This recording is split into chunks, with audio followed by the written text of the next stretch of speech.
Pessoal, deixa eu trazer uma informação aqui sobre o Irã, que alegou autodefesa em Israel e pediu uma ação da ONU. Fato é que o Ministério das Relações Exteriores do Irã disse que apenas bases militares e de segurança israelenses foram alvo do ataque e que, portanto, a operação defensiva está de acordo com o direito à autodefesa. A chancelaria de Teherã pediu ainda que a ONU evite uma nova escalada do conflito no Oriente Médio e que tome medidas significativas para evitar ameaças contra a paz e a segurança na região. A guarda do regime disse que o ataque contra Israel foi uma retaliação à recente ofensiva militar israelense na faixa de Gaza e no Líbano. Vamos ouvir agora a professora de Relações Internacionais, a Daniele Aires está conosco. Professora, bem-vinda, boa noite.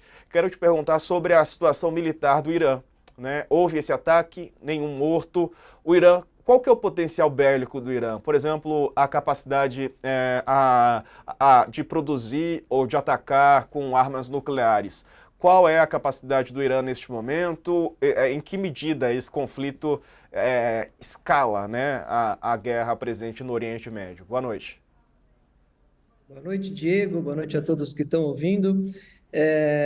Eu acho que a gente tem que ter uma compreensão. O Irã é uma das principais forças militares da região do Oriente Médio, mas, obviamente, é uma força militar menor do que a força militar de Israel. A potencialidade efetiva do Irã está concentrada nesse tipo de armamento que nós vimos ser lançados, tanto nessa ofensiva como na última ofensiva em relação aos drones, ou seja, é uma artilharia aérea com capacidade de chegar rápido ao território de Israel e que pode causar alguns danos desde que tenha sido empregada com um certo grau de surpresa ao sistema Iron Dome de Israel. O que nós estamos vendo, o que se acompanhou desde hoje à tarde, é que o Irã parece fazer ataques que tentam mostrar que ele está preparado para uma conflitualidade. Mas, de fato, se nós formos comparar capacidades militares desses dois atores, o Irã, obviamente, pode vir a sofrer imenso com a capacidade bélica de Israel. Agora, na questão nuclear, aqui nós temos que entender que são dois atores que negam ter armamentos nucleares. E, de fato, nós sabemos que houve um retrocesso muito grande no desenvolvimento de armamentos nucleares por parte do Irã, desde o ataque à usina de Natanz, e por parte de Israel, nós sabemos que Israel tem ogivas nucleares, mas não assume que as tem como uma potência nuclear, então não parece que seja parte do seu plano usar de fato esse tipo de armamento nesse tipo de conflito que a gente está assistindo hoje. Então, a guerra ela vai parecer uma guerra de ataques pontuais, como nós estamos assistindo entre Irã e Israel, mas vai ser travada por procuração, como a gente fala, o que a gente chama de guerra proxy, entre os grupos armados pelo qual o Irã patrocina e ataca Israel nas suas fronteiras. Majoritariamente pelo Hezbollah, que ele alimenta com esses mísseis de forma efetiva, a quantidade de armamentos do Hezbollah é grande, e são fornecidos pelo Irã, e obviamente também por parte do Hamas, que hoje é muito mais fragilizado do que já teve logo ali no início, em 7 de outubro, né? Esse é Daniel, o panorama do ponto de vista bélico, óbvio, né?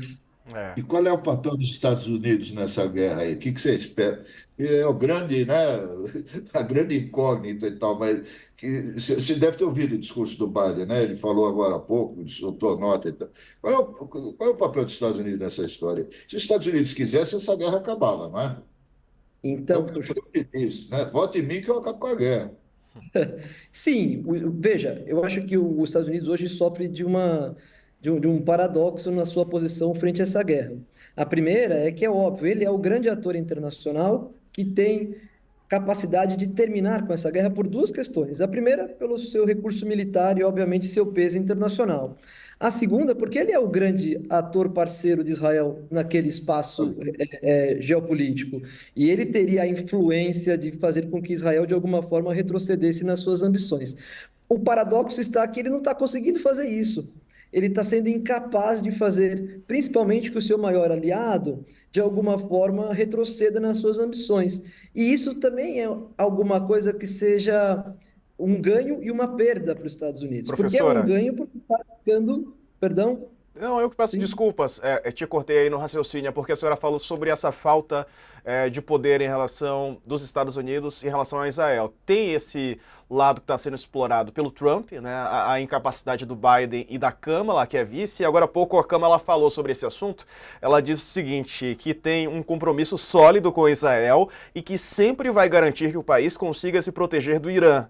Foi um pronunciamento fora do usual, né, quando ela não era a candidata democrata à Casa Branca, e ela falou hoje à tarde, portanto, diz que sempre ela vai garantir que Israel consiga se proteger do Irã. Agora há pouco quem falou também foi o Netanyahu, e ele disse que foi um grande erro esse ataque, e que o Irã cometeu um grande erro e vai pagar por isso.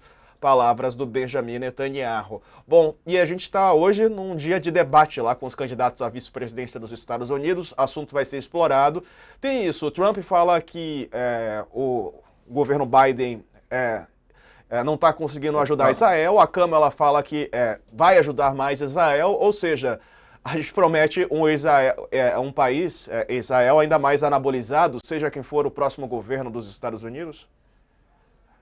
Voltando aí à pergunta e completando com a sua, é exatamente isso, porque veja, o que a figura dos Estados Unidos hoje, apesar dele ter esse benefício de contenção de um inimigo que é o Irã por parte de Israel, ele se mostra fragilizado internacionalmente com uma incapacidade de fazer com que Israel deixe de cometer algumas atrocidades que vem cometendo, algumas violações de direito internacional que vem cometendo, tanto agora no território do Líbano, como já vinha cometendo no território de Gaza, né? E isso a par de Israel ter sofrido um ataque terrorista como sofreu em 7 de outubro. É que a proporcionalidade e as demandas que o direito internacional tratam não estão sendo respeitadas. Então, veja, com esse ataque, com essa incapacidade, só há uma alternativa para Kamala Harris, que é praticar algo que possa distanciá-la do que está sendo representado como um fracasso de Biden nessa situação. E esse fracasso é a incapacidade de conter o Benjamin Netanyahu. Então, se não consegue contê-lo, vamos apoiá-lo e vamos fazer da defesa de Israel um pleito muito efetivo para que as eleições não sofram nenhum desgaste nessa reta final. Então, a tendência é que não que os Estados Unidos passe a atacar o Irã, mas que os Estados Unidos não coloque nenhum freio efetivo a Israel, principalmente a Benjamin Netanyahu, e que continue fornecendo armamentos, seja Kamala Harris no poder, seja Donald Trump. Então, a gente não tem uma perspectiva de um Estados Unidos ator internacional efetivo, usando das Nações Unidas ou do seu próprio poderio político e também bélico, para construir uma solução diplomática e negociada. Muito pelo contrário, vai ser um embate muito duro conseguir fazer isso cada vez que Benjamin Netanyahu cruza uma linha e ele depois tem um respaldo. E agora, eu acho que a gente também tem que entender, o Irã cruzou uma linha. O Irã, ao jogar mísseis em Israel, mesmo que a justificativa seja a morte do Nasrallah, ele não tem essa justificativa internacional para fazer esse tipo de ataque, do ponto de vista do direito internacional. Então, vai ser entendido como um ato de guerra, de um ataque de um país soberano a outro país soberano. E aí muda de figura a legitimidade jurídica de todo esse processo. E aí a escalada é iminente e nós não tenhamos dúvida, haverá retaliação por parte de Benjamin Netanyahu, a gente só não sabe. Professora, a senhora, a senhora que é uma especialista, como é que a senhora vislumbra uma solução para essa situação? Vislumbra? Thales, é difícil, mas eu acho o seguinte: vocês estavam conversando aqui antes e trouxeram uma ideia que é muito importante. Não há solução que não passe por duas coisas, ao meu ver. Primeiro, a criação de dois estados, Isso. entre Palestina e entre Israel. Dois estados autônomos com capacidade de se autodeterminar de fato. Ou seja, não o que a gente tem hoje como uma autoridade palestina, mas um estado onde o governo palestino seja um governo palestino com todas as características de um Estado. E a outra é que isso tem que ser feito em comum acordo de forma pacífica. A guerra não vai solucionar nenhum tipo de construção que no futuro possa ser vir negociado. Então, o grande problema é que a escalada que nós estamos assistindo desde o 7 de outubro e também depois da resposta de Israel, é uma escalada que vai exatamente na contramão da única possibilidade de se construir uma alternativa de futuro possível e pacífico na região.